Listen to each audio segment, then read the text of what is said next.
Эта величественная деревянная композиция называлась Якутским Кремлем, строительство которого датируется 1685 годом. По-настоящему это Якутский Кремль. И он был создан вследствие того, что была угроза Якутску со стороны маньчжурской династии Цин.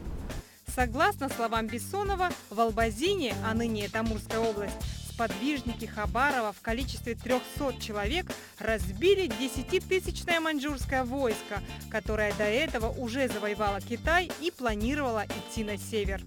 Дело в том, что эти якутские казаки воюют как тигры, свирепые как тигры. Поэтому император Цин сказал, что надо уничтожить рассадник, осиное гнездо якутских казаков, город Якутск. И отправили туда через год 100-тысячное войско.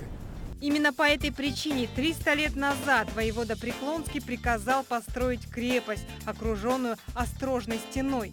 Но после заключения Нерчинского договора необходимость в обороне отпала, и крепость со временем начала ветшать.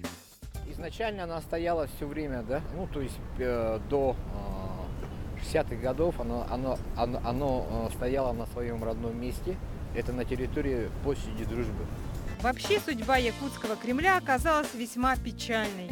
Время разрушало крепость, уничтожало ее, и от былого величия осталась лишь западная надвратная башня. Первую реставрацию провели в XIX веке по приказу якутского губернатора Ивана Крафта. Этот памятник оборонного зодчества, ставший символом столицы республики, простоял вплоть до начала 21 века. А в 2002 году, за несколько дней до празднования 370-летия Якутска, башня сгорела.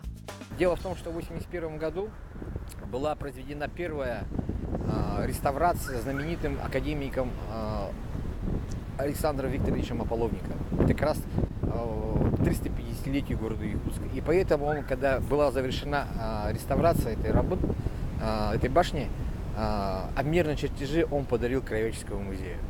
И вот на основе вот этих обмерных чертежей была воссоздана в течение 2 недель была воссоздана эта башня.